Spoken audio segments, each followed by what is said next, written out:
Hello, my friend, and welcome to this episode of A Call to Leadership. I'm Dr. Nate Salah, your host. I'm so glad you're here.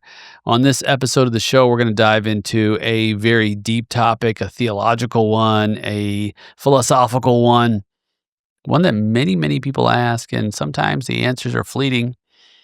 Question is, does God work? Does God work? In other words, does following God work for us? And the other side of it is, does God work in the world? Man, what a topic. I've invited Josiah Serra, pastor at Crosspoint Church and a dear friend, longtime colleague and deep thinker, tells it like it is. And I am thrilled for you to join us. Can't wait for you to listen in. This is A Call to Leadership.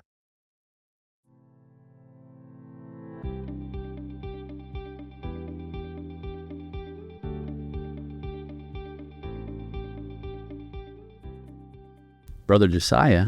Hey, what's up, Nate? What's up, man? Thanks for being here. Trust me, my pleasure. I really appreciate you having me. I appreciate you. Appreciate all of your the work you do in the ministry as well as outside of the ministry. And of course, ministry is not like between four walls, right? Well, that's what I've heard from your podcast, and I like that. It really made me interested, and you're right. But I love my church, Crosspoint Church off of Butler Hill. That's right. I'm one of the pastors up there, and it's a privilege. Indeed, yeah. And you and I, that's where we met. That's right. Yeah. We edge you in. We took all the rough edges off and sent you out. Now look at you. That's right, man. I always say church is not the new car lot. It's the service center. Right? Yeah, that's right. Hey, I like that. Yeah. If that turns up in one of my sermons, it just don't say anything. Credit your source, right? Yeah. That's not me for sure. I love it. Thanks, man. Thanks for listening to the show. I think you had mentioned you listened to one of our more recent episodes, the Be Holy episode. Yeah, what it means to be blessed. I'm sorry, that's right. Yep. What it means to be blessed. And I loved you guys' take on it, man. You got me excited, to be honest with you, because I like how you were interpreting it for people's real lives. There was some real challenge I was hearing, because the three guys that were on there, you and your two friends, heavily involved in business, but talking about your real life, but as it might manifest itself in your work. I just thought that was powerful and important. And then challenging an American idea that feels like it needs no defense, right? Feels like that. What does it mean to be blessed in America? Dude, come on, this isn't kindergarten. I mean, you know what it is, but you guys took it right on, and I liked it. Hey, man, that's great to hear, especially from a member of the pastoral team. We approach it from as you would say, a lay or non-clergy, if you will, perspective. Three guys who are heavily into business, desire deeply to walk with God, and want to unpack the depth of the Scripture in its original intent, original context, with its original veracity. Yes. There's a place for that. Absolutely, man. And you guys are taking your context as something sacred, meaning like where you were born, what you were gifted to do. So we know from Acts, God picked the exact time and places that people would be born so that they would search for him and perhaps find him. So it's not an accident what you've been gifted for, where the road of life is taking you, especially because you invited Christ to be in charge of your life, and this is where you've ended up. So we don't get to blame all our mistakes on him, but I'm so glad you guys weren't giving your sacred perspective back, because you ended up in business to help people and to serve in a certain way. So instead of apologizing for that or getting rid of it, to see you guys leveraging it, being honest about it, its pitfalls and challenges, and let's see, is the gospel, is God equal to the challenges and pitfalls of business, or can you guys show the gospel through your work? So that's a sacred thing. I'm glad you guys aren't abandoning your context. I hope you won't do that. Thank you. Thanks for the encouragement. In fact, I was in a meeting with one of our members of our G3 group, our Grow, Give, Go community that we've been working on launching, and I wrote a note down because we were in conversation and this came to my mind, this question, 3 words, profound. Does God work? Yeah. And there's several different ways to look at that, right? Yes. Does God work? In other words, does God's model work? And does God work? Action. Does God work in and through us? I love it, man.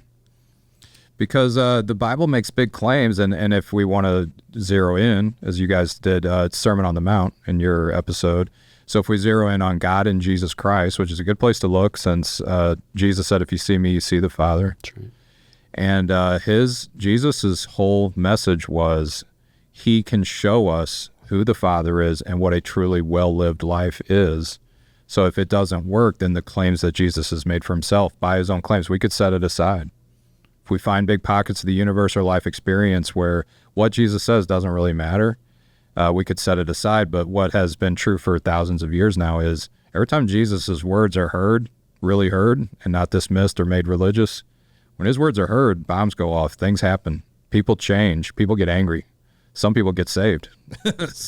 But I'll tell you what, nothing doesn't happen. You know what I mean? Things are not left the way they were if Christ is heard the way that he works. So I love that, man. That your take on that, I think, is really going to go places. Yeah, man. Good. Appreciate that. Yeah. So this model, like, do Jesus' words, do they have impact, and the kind of impact that's worthwhile, attractive, and achievable? Yeah. Really, that's the impact you want, right? And I found this may sound like out there, off the wall, but I'm going to go out on a limb and say it. As a person who's been in the entrepreneurial space for over 3 decades in terms of even owning my own company, even before that, right? So call it cradle entrepreneurship. Yeah. Even from when I was a child, my parents, everyone had a business. So I was always involved in a pet shop or a beauty supply store or a grocery store or something ever since I was a little wee baby. And then, so I spent all that time in entrepreneurship and then academia. And so I spent all this time in business school, right? Undergraduate, MBA, PhD, all of that. And I spent all this time invested, and that's a great investment, both sides of it. And through all that, just imagine the copious amounts of books and articles and experiences over all the years. Yes. And here's what I've reconciled, that when I mirror it against everything that Jesus says about life, whether it comes to my spiritual health, my mental, emotional health, my physical health, my financial health, in all of my relationships, my key relationships in life, relationship with God, with my family, with my community, with my vocation, my business, all of that, there's massive application that is transformative. Yes. In everything he says, I can apply it and utilize it. A lot of people think Jesus is some kind of itinerant preacher. Yeah, religious figure. Yeah. But look at all of the language and the examples that he uses. He uses commerce. Yes. He uses family life. He uses agriculture. He uses spiritual ideas. He uses community, family, all of these different domains. It's such a well-rounded approach. Oh, yeah. 46 parables and all of these stories, and then, of course, everything that he's sharing that's not even a parable base, and it all centers around the human condition. Yes, life itself. Never anything else, never any sidetrack, no fluff, no religious stuff that kind of left humanity out. It was always, he talked to the heart of the matter. And his words are the easiest, in my opinion, in the Bible. You can take Jesus's words and ask it in almost any context, and you have a conversation going if a person's willing to be honest with you. You can't just walk away. You have to argue, you have to refuse, or you can agree. But you can't just say, dude, I've heard that stuff before and I'm good on that. He also addresses powerful things. I was thinking when you were talking about how involved in business you've been. So I've never started a business in my life. And if I came up to you all eager and said, hey, Nate, I'm going to start a little business, I could, imagine the files that would open in your brain, like, and am I called down to, sure you are, like that. And I think we need to see Jesus that way. Yeah. Jesus is talking to each person that's made in the image of God, and he's saying, so you want to live a life? And he's got that knowledge in his head. He's been involved with life. He's the Lord of life. So in the same way that I'd say, Nate, I'm going to start a business, but obviously I don't know what I'm doing. Can you please help me? That's not a bad way to approach Jesus. No. I want to live a life, and I don't know what I'm doing. Please help me is a good start with Christ. He will meet you there. Yeah, because the first people he called were business people, right? He called fishermen. They were actually, they were entrepreneurs. They were even one tax collector, apparently. Even a tax collector, pretty popular tax collector, right? Old school tax collector, named Matthew. And I truly believe this may even be the title of our episode, Does God Work? He addresses that fundamental question with these individuals early on, and he approaches them at the individual level. And because we all ask that question. It's a fundamental question of life. And so he meets that question head on, because sometimes, you know this, Josiah, you've been in ministry a long time. People say the answer to that in their own hearts and minds, and how they feel in the moment, or their own experiences, is no. Definitively. And in that time, in that moment, in that Jewish culture, in that society, even those who were cradle Jews and Hebrews, and they knew the scriptures because they were taught it from a very young age, they still were like, I'm not quite sure. And he steps on the scene to answer that fundamental question. And entered into their life. So I love what Jesus has said to those original followers was, follow me. I love that open end. He treated life with the respect that it needs and deserves. Jesus did. You won't find pat answers from Jesus. Too often Christianity, evangelical Christianity, I'm speaking in my opinion now, from being in evangelical church my whole life, I'm 43 now. Too many pat answers, too many booklets handed out, where apparently Jesus didn't get the memo on you should hand out booklets. And because for him, he said, follow me and you're going to see, taste, and experience something that will change your life. You're going to see the real things of life dealt with in a way that's going to make you a new person. That has been my experience with Jesus. I was raised in it, churchianity. My mom, real Christian, living in a tough experience. Her husband, my dad, had mental illness, dealt with not a lot of money, dealt with just a lot of things, hard things in life, growing up in a rural-ish part of Missouri, and just everything that comes along with that. But I saw my mom, her trust in God gave her a power in the face of things like a lack of money, a tough marriage, loneliness, a church that ultimately fell apart. Because of God, she had a power to face those things, rely on not only his words, but his presence, so that her life was held intact. Her joy and peace, though they were challenged and taken into valleys on occasion, survived till the day that she passed away at 60 years old from cancer, saying the whole time Christ had been her strength, her peace, and the one who had led her through this life.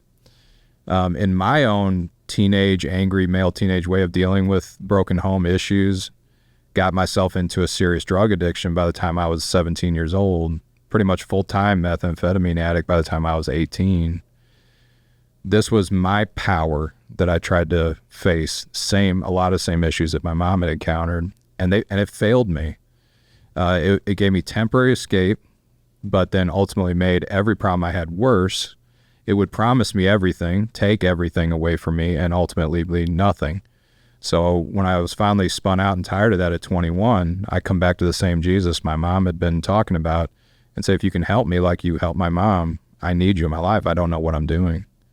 From that day, he came into my life and brought people, places, and things into my life that changed the fundamental way I live my life, not pat answers or religious stuff. And so that has sent me on that path of trying to serve him, which would be, I think he would say to me, and he has said to me, go back and show your brothers, your other friends who are involved in this lifestyle. I want you to demonstrate in their life what I've done in your life. And that's what changes people, at least in my corner. So yes, it's business, it's whatever sacred corner of the universe that God has put you in, your experiences and your life experience. When you ask him for help, boy, you ask for a lot more than you knew at the time. You sure do. Thank you for that transparency and sharing. You mentioned the word fundamentally altering. And I think of that, this sacred gift of follow me. I love that. I love that start to the conversation. He's not saying, hey, I need you to have all of this understood, or you need to read these books first, or you need to go do X, Y, and Z first. He's like, no, let's hang. Amen. Let's journey.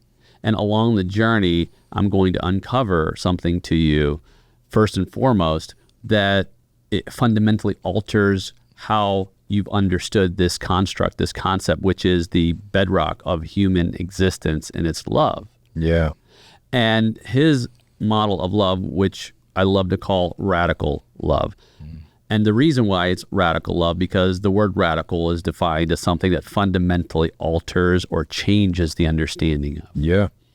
So he fundamentally changed the understanding of how we view love, and we can go on and on about that. However, I want to just take a step back, because we often fall into addiction or a different pathway because, man, you know what? I can't really figure this out on my own. And That's right. And I need a fix. That's right. That's right.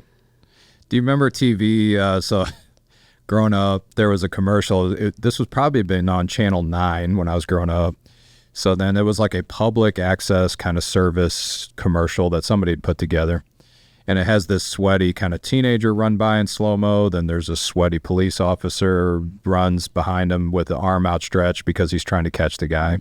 In the background, this real kind of powerful voice says, "Nobody ever says, I want to be a junkie when I grow up." That's what it said. And then it was like trying to help you understand that though that's where you end up, you typically were trying to solve some sort of problem or stand up to some kind of power in your life that all your other attempts to get away from it had not worked. Now, of course, that's not the only way into addiction, but it's a powerful and a main one. And for me, I could, there's a lot, but maybe for the sake of clarity, we could just focus on one. So when loneliness became a big part of my life, try to, can I make friends? Don't feel successful at that. Why don't people like me? Oh, there's all these cultural, economic things going on. There's my own issues. There's mental illness dealing with. So try everything I kind of know how to do until I finally hear. People witness to me. I love how people think you can only witness about your Christian faith. It's not true. Whenever we tell about our favorite restaurant, our favorite music, our favorite movie, we're witnessing. Well, I was witnessed to many times in high school about drugs. People were saying basically, hey, I've been in a similar place as you. This helped, when I use this chemical, it gets inside my brain and I don't feel that loneliness. This helped me.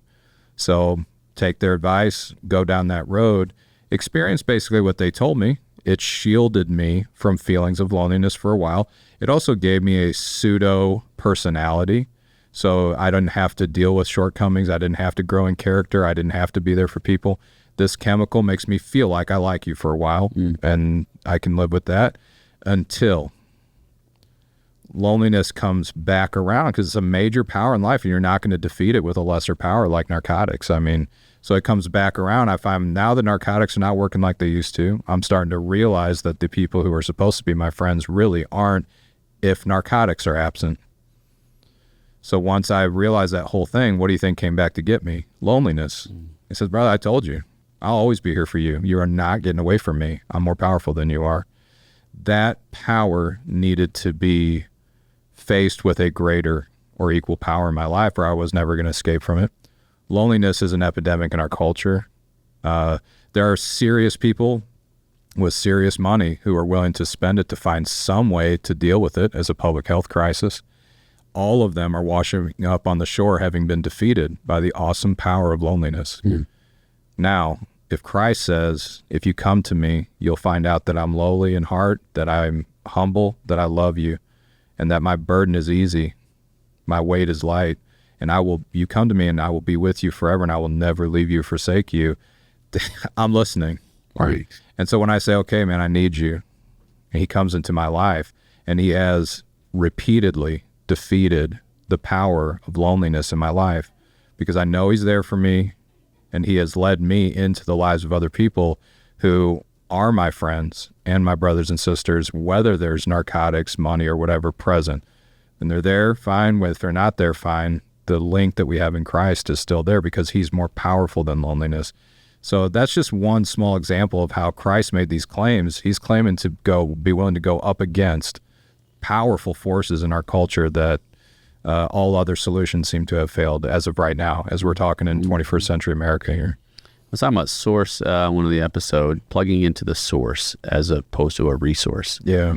And resources can be helpful, they can be harmful, but they're not the source. Yeah. They never are. So, and the thing about sources versus resources is if your resources cut off, Yes. then you go back to having that deficiency. Yes.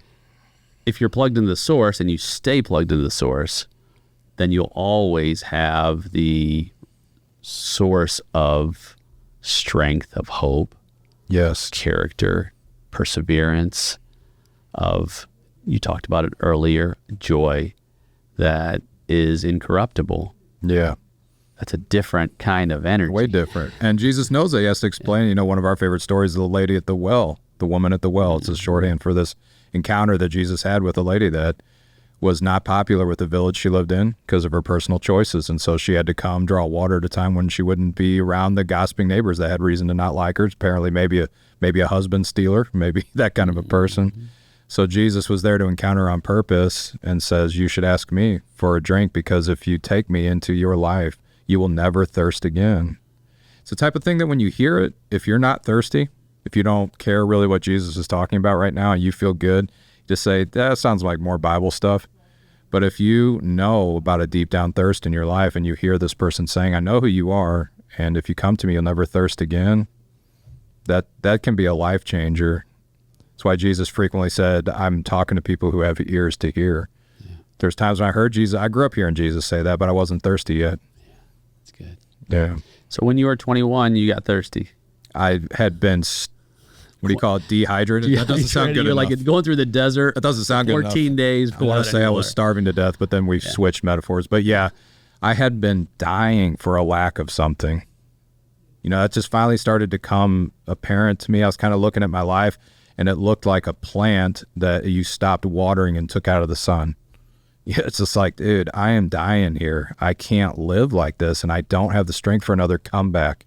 This isn't funny anymore. I'm 21. I can't do this. I can't get up anymore, So it started me searching to what is really missing from my life. I love the picture you gave, the source.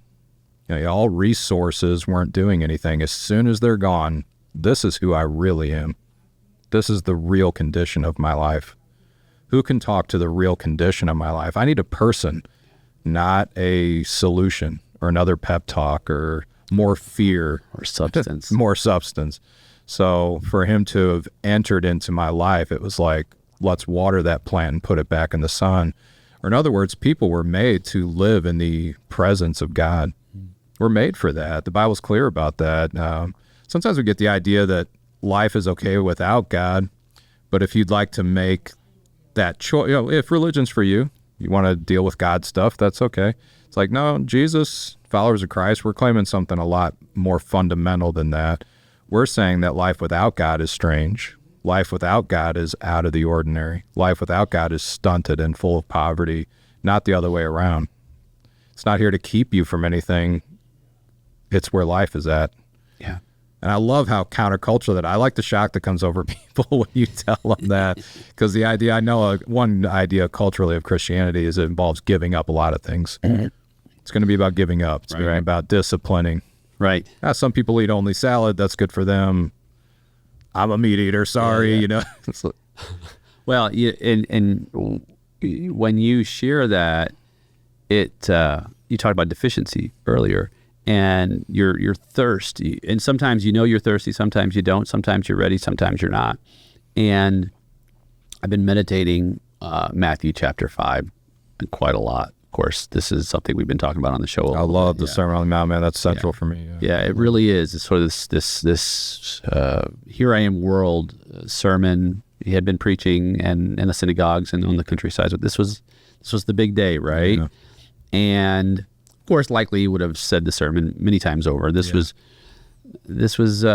his opening statement. Of course, he begins with "Blessed are," and you had mentioned just going through that. I would encourage, if you're listening, to check that episode out and deconstructing what it means to be blessed from Jesus's perspective, in that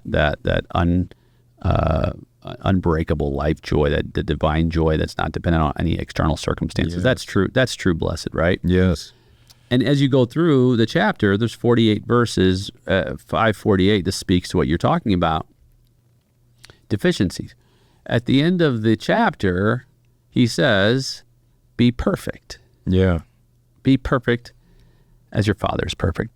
And you think, oof, that's a tall order. And that's the whole thing. Like, well, Christians, that means that I got to give all this stuff up, right? But if you, this is what I love about language and etymology, and of course you're in the pastoral world, you study the intended language and the breakdown of the meaning, because our English words have it leaves a lot to the depth and the breadth and the true flavor, if you will, of language.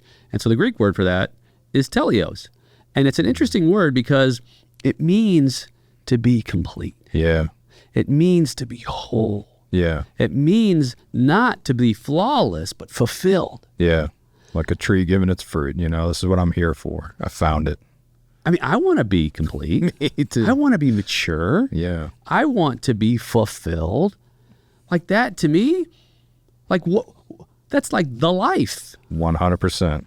It's the life. Yes. Dude, think about the intense American vision of a fully developed life. So you got a guy in a perfect and beautiful house with a perfect family, huge income and a great job that involves what he's good at. How powerful is the cry we hear from people in that condition who go, this can't be it. Yes. This can't be all there is. You want to go through, sorry, as far as our culture can see, that's it, brother. That's true devastation, man. Yeah, man. Yeah. I see it all the time. Yeah. And that's, I would say 60 to 70% of the people who come into our G3 program, our Grow, Give, Go leadership program, come from that. Yeah. They come from massive worldly success. They come from climbing that ladder and getting all the way to the top and realizing all this time it was leaning against the wrong building. Not teleos, not complete, even though they were supposed to be. Right. That's wild. Yeah. That's pretty cool. So you have spiritual bankruptcy, you have families torn, you have communities isolated. Yeah. And then what? Like you said, now then what? I love it. Like you find Jesus at the then what and now what? And so there's like, even then, someone listening right now is probably like, yeah, that's me. I'm there right now, but I don't know if I want to do this whole God thing or this whole religion thing or this whole, I did that when I was young and I got away from it. I've had a lot of success, but I think I'm going to try some different things. But I'm listening. You have my ear. Yeah. You have my ear. And this is one of the things that goes back to your original statement. Jesus isn't asking you to figure it all out at day one. No. All he's saying That's your problem usually. Just follow me. Yeah. That's it. There's we overcomplicate it. In fact, that's just the human way, right? 100%, especially in our culture, which it's almost like the problem is the way you're approaching it. So people think that Jesus is basically recruiting them to another go at adding things, going through a process of completion, learning some knowledge, doing some things so that they can put together a resume or an expertise or something like that that would help them earn their way into that complete and better life. And the good news for someone in that condition is to say, no, man, that feeling that you have that you tried that already, I'd like to affirm that. You definitely tried that already. Don't, anyone who says, no, here's this new system, and if you work my system, you're going to find happiness. If that sounds like same thing, different face, that's 100% correct. I would challenge that person to say, are you sure you're hearing what Jesus is offering? And you'll notice if you go to your Gospels, Jesus had to constantly, more than he would just say things, he had to constantly challenge the way people were hearing him because they were trained into the same ruts, cultural and religious, and they wanted Jesus to fit in one of those two. Ultimately, people didn't kill Jesus because he was mean or rude or disruptive or anything like that. Honestly, it came down to they took his life because he would not get into those ruts that they told him to get into. And they said, buddy, we got one place for someone who doesn't get into those ruts. What do you want me to tell you? 100%. Yeah. 100% Barabbas, right? We want the zealot. Yeah. Give us the zealot. So I would challenge that person and say, I know you feel like you've tried this, but this is the type of thing that if you actually had tried it, we wouldn't be having this conversation. Right. And this was the same. This is what I love about the timelessness of Jesus's story and his message and those he touched in life. The first disciples, whether it was the fisherman or the tax collector, whoever it was, more often than not, the question was, and it was an underlying question, don't settle for success. Yeah. And that should sound crazy. If it doesn't sound crazy, then you're not listening. Yeah. Yeah. Yeah. Don't settle for it. Yeah. And why? Because there's so much more. Yeah. There's so much more. Like you said, he continually had to like redirect, because the price we pay for inclusion is conformity, as it's been said. Yeah. And so they wanted him to fit into this conformity box of what they believed was the pathway to fulfillment. Right. And he continued to redirect. Even after the resurrection, are you now going to liberate the kingdom to Israel? He's like, guys, we've been at this quite a while. I even came back from the dead, and you're still not hearing me. And that's right before he ascends to heaven, because he's just finally, you know what I'm saying? It's kind of like, you guys don't get it yet. That's for the Father, times and seasons, but I do have something for you. I want you to go be my witnesses. That's right then when he says, go do, what your podcast is attempting to do. Be my witnesses, go back into your normal way of life, like right where I met you. I want you to go back, and I want you to show them what I've shown you, why you will never be the same. That's, it's not time to go back into this rut. No, this was not a creative religious way to do what you guys had wanted me to do all along. Jesus, up to the cost of his own life, his own reputation, at the sacrifice of him not being able to have a family, losing friends, all that kind of stuff, no matter what the cost, Jesus never flinched on I'm not on that road with you guys. This is a new way, truth, and life. Amen. There isn't another system like that. There can't be, because all other systems that are come up with by people have to work according to the same ruts that we're in. This is what we do. It's not what Jesus does. He's offering you a new way of life. And unless his new way strikes you sometimes as kind of crazy or you can't do that, good examples I like, turn the other cheek is a great one in my environment, because a lot of guys I'm helping come out of addiction or try to stay out of prison. Protecting your own personal reputation against insults is fundamental. And if you don't do that, then there must be something fundamentally wrong with you.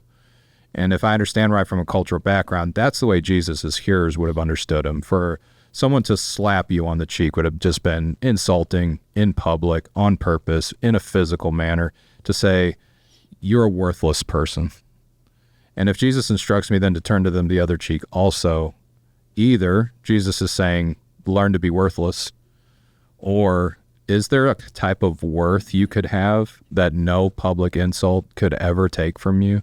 Is it possible I'm giving you something that can't be taken from you by anyone under any circumstances, up to the point where if someone makes you carry a burden for them 1 mile, offer to go the second because they're not affecting you? That should sound crazy. Game changer. It is crazy. Yeah. It's crazy in the first century. It's crazy today. Yeah. And we know these stories, and even just hearing it, Gotta hear like, fresh. it's like, oh man, that just gets me jazzed up. And there's so much to that. There's so much involved and enrolled in these stories that are countercultural, counter-preservationist. They're counter what we would anticipate as this is the way to fulfillment. The pathway to fulfillment should be self-preservation. Yeah. It should be self-honor. It should be dying on your sword. What else could it be? What else could it be? He's like, nah. And then there's so much packed into that. Even the walking another mile. I think, and often, and in those days, for some context, the Romans, of course, had a very heavy burden on the people of the time, the Jews and Judea, as oppressors. And of course, they would have the Jews do all kinds of things for them as second-class citizens, subhuman in their own right. So in those days, the Romans would have the Jewish person carry their gear a mile. And so what is Jesus saying? He's saying, these people you loathe, these people you hate, these people, if there was not another Roman on the planet, you'd feel really good about that, right? Because they've hurt you. Yeah, and on a daily basis. And daily. And here's what I'm going to ask you to do.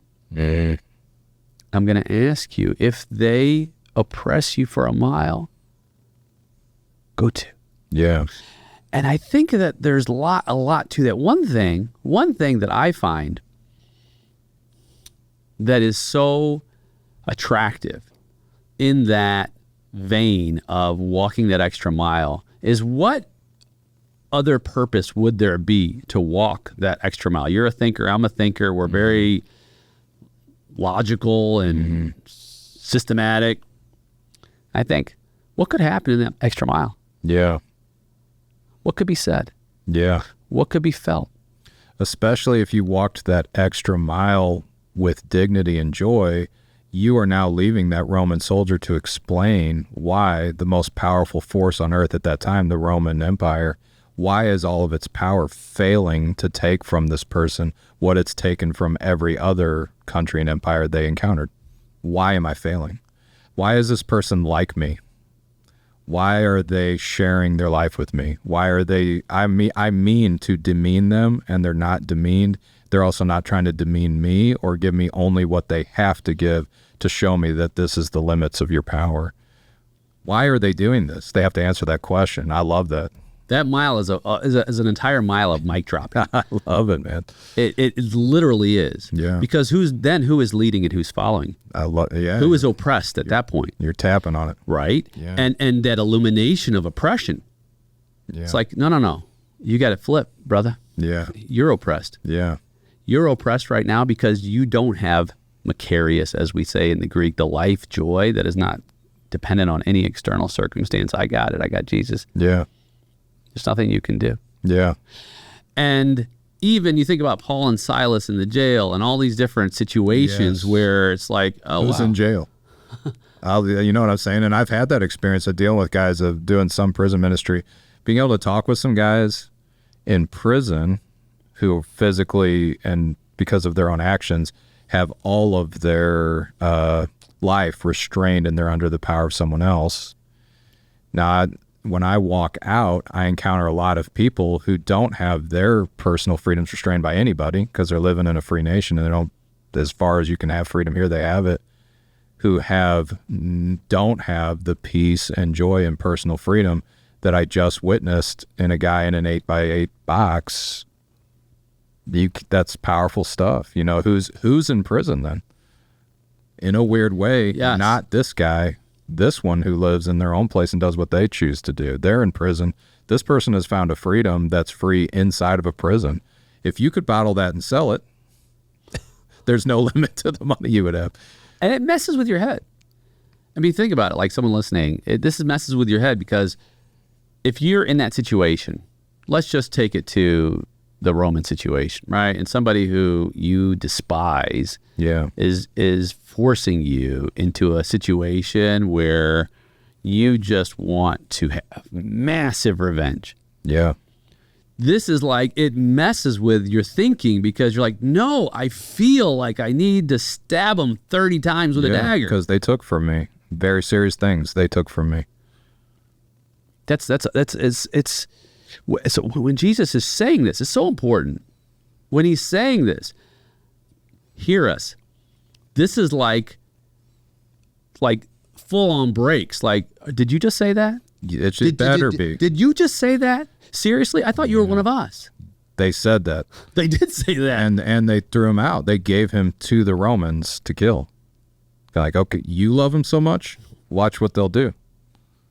And they didn't want to kill him. Right. They didn't want to kill him. Right.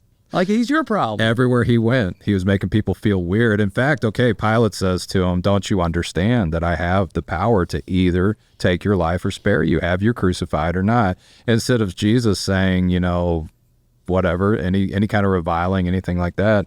It's like, no, man, I have to tell you something you don't understand. I'm under God's power. So nothing happens to me except he let you do it. Booyah. You know, who's really on trial here? I mean, yeah. Jesus could say to Pilate, no, man, I have the ability either to spare your life or take it. It's a complete flip. Yeah. And in our own lives, this question that keeps coming up, does God work? Does God work? This is the continual example and evidence. Yeah. As Jesus doesn't just say it, he experiences it with us. Yes. You guys are I loved your, I like what you're doing. I've always loved to talk with you about business and things like that and your faith. And then what attracted me to your podcast and everything you're doing with the leadership training is you guys are I hope people understand this. So in America's a money culture, powerful money culture. So then if you choose to work in commerce of any kind, you are working in a high risk situation, morally, spiritually, okay? For some reason, it always makes sense to us. So we go, hey, if you go to some country where being a Christian is illegal, that's a high-risk situation to go to, and that's true. One thing I think we don't pay enough attention to, and I wish we would, and I think you guys are starting to do, well, starting. I'm sure there's others. I'm watching you do it. Addressing that this is a moral and spiritual high-risk situation to work in commerce and business and money in America and maintain your faith. Because there's some strains of Christianity that would say you just have to stay out of that. You know, if you're gonna follow Christ, you have to stay out of it. The two problems they have is Christ called some people who were involved in commerce and didn't tell them to stop. And then Christ said that his message, his life, presence of the Holy Spirit, the gospel in our lives was equal to these. That instead of quitting and running from money because it is a powerful force, I wonder if you could keep discrediting money as a power to run your life by staying around it and showing what it could do in the service of Christ. Right. To me, that's that's more of a gospel victory. Yes. But Jesus's words helps us see the risk, the power involved there. And I would imagine people in your line of work are very tough to talk to about intangible worths. I would think that does not excite. It doesn't immediately think, oh man, this guy, he's some kind of goofy guru. That's not what I needed. I needed a money guy. It's like, hey, do we still have a conversation? It's a tough metric, right? It's a tough metric to assess because it's a leading, not a lagging indicator, right? So this is the way I describe it. I've been in the money business for 30 years, right? I've seen it all. I've seen destitute all the way to never have to work a day in your life, and entrepreneurs who have tons of it, entrepreneurs who are just struggling, everybody in between, including myself, right? And I found, of course, the verse is a popular verse. The love of money is the root of all kinds of evils, and that says a lot. Because I think greed becomes a disease, and there's a show, American Greed. I used to watch it all the time. Yeah. It truly was a disease. You see these people who had money and they couldn't have enough. It was an insatiable disease. Yeah. And I found that money is a necessary lifeblood in any business, whether it's a church or a nonprofit or for profit or anywhere, right? It helps to provide resources. Resources. What I'm particularly fond of with money in and of itself, and how Jesus he talks a lot about money. He talks a lot about counting the cost and the parable of talents and how we multiply and increase what we're entrusted with, and so on and so forth. So much of that. Years ago, and I mentioned on the show before, it bears repeating. My son, when he was young, he was at the counter and he said, "Dad, is it wrong to want to be rich?" I mean, really rich. He qualified. All right. He qualified. He wasn't going small. I talked to him. And I told him this. I said, the one after all the zeros in someone's bank account doesn't impress me. What's truly remarkable is how we use it as part of our time, talent, and treasures we're entrusted with to serve and help others. Really, that's the goal. That's the goal for the wealth. And I don't want to be that guy. I don't want to be that build bigger barns and die. Like, this night your life will be required of you guy, right? Yes. And keeping that in context, I think what keeps it sober for myself and for other entrepreneurs who have experienced financial gain, and those who have not, is to remember that it is a tool to utilize to bless with, right? And not necessarily the blessing like, we talk about different kinds of blessing, just like that one episode. But really the true blessing, I think, is to, as you had mentioned earlier, to come full circle, the moral, the relational aspect of our walk. Yeah. It's not mutually exclusive to money and the accumulation for that purpose. It best coincides with it. Yeah. And in doing so, it can be a stumbling block, because people, when I say, hey, you should do things ethically and morally, it's more profitable for you. There's scoffers on every corner, Nate, if I cut this deal, if I do this, this, and this, I'm going to make more money. That's usually the sidebar, right? Yes. But there's a cost. Right. But the fact that they do not believe you off the bat is wonderful, because in me, it's the same way as you were talking about. You accumulate resources in order to be a blessing to someone else. The American in me is going, Nate, I know everyone says that, but you're saying that to make yourself feel better about wanting to get on top. And I understand that. And so that's where the challenge of does it work? Does God work? I'm kind of throwing that glove down. I think if somebody really wanted to, they'd say, Nate, you're going to have to show me, man. I'm sorry. I've seen so many examples of the other way around. Mm-hmm. That's where I feel it's like, okay, now we're in the big leagues. This is not a joke anymore. This is like, does this work, Yes. And here's the thing. Here's what I say. This is our entire academy is built on this premise that you're describing in part. So our G3 model, Grow, Give, Go. I'll explain it briefly and how it manifests itself. So the idea is, what is the end result in the journey? Mm-hmm. Because that's really what vision is. Vision sets a course to a better future state that's attractive, it's worthwhile, and it's achievable. The thing about vision is, without vision, we settle for mediocre. Yeah. Right? Because if I don't have vision, then I'll just do the do. I stand for status quo, right? What does that have to do with me? Yeah. Right. No vision. But if we have vision, then we say, oh, there's something greater to strive for. There's some standard that's above and beyond what I'm accustomed to. So I say, okay, here's my vision. And I believe, at least for those who have said, man, I believe that there's a God. I believe that Jesus models the does God work? Yeah. And one day I'm going to go and I'm going to meet God. And there's one phrase that will be most desirable, more than anything else, that I'm ever going to hear him say. And it comes out of Scripture. And it's just a few short words. Well done. Mm-hmm. Good and faithful servant. Yeah. How do I get there? Well, money can't be my God. Yeah. Or your reward. Or your reward. Yeah.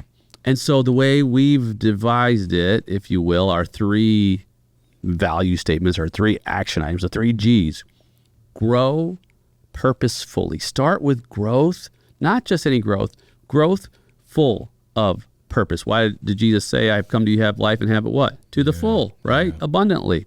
So grow to be full of purpose, because without purpose, you know what happens every day. Yeah. Life is extinguished. That's right. And sadly, tragically, life is extinguished for good. Yeah, that's right. It happens every day. Purpose is extinguished. So if you're growing purposefully, full of purpose, you've got something. Yeah. 2, give generously. Yeah, there's your test. Right? Aren't you coming up against a test there, right? Yeah, because if I'm growing purposefully, there's an abundance coming into my cup of time, talent, and treasures. Yeah.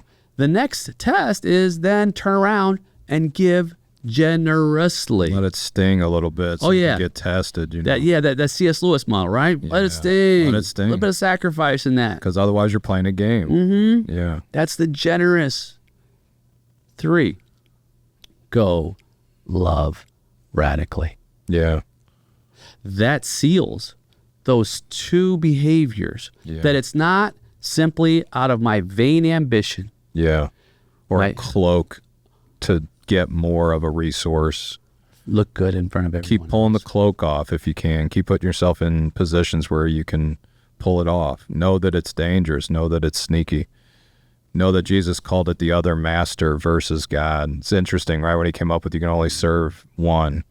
The one he chose at that time, at least, was money. In that example, you can you'll love one, hate the other, hate the one, love the other. You can't serve both God and money. So it's interesting that he put it in this corner. We have, so if Jesus did that, it means it's worthy of the kind of attention you're giving it there. So you're saying you have to have a plan. It has to be road tested. It has to be full of purpose. It has to be done in community. That's what I hear you saying. So come join our community, because if you try to sit in your own isolation, you're going to fool yourself into the fact that you're doing this.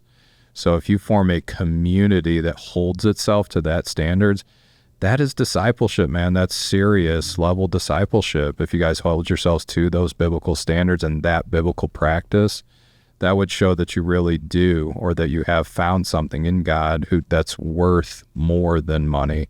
Not, we all know money's the best, but so that we can raise better kids or something, let's pretend it's not every Sunday. But don't worry, we'll be right back on Monday. So don't think I've lost it or anything. I'm still your money guy. It's like, geez, that's not Jesus. That's what attracts me to the model you're talking about there, because this is going to be, with the way I'm hearing you speaking, this is not a Sunday only practice. This is going to involve your entire life, because that means it's for real. Yeah. And at the end of the day, to come full circle, Jesus simply says, come follow me. Yeah. And test and see. Taste and see, that's right. God does work. Yeah, even in the face of a tremendous power like money. Yeah. Thanks for being here, brother. Yeah, it's my pleasure. We'll do this man. again. My pleasure.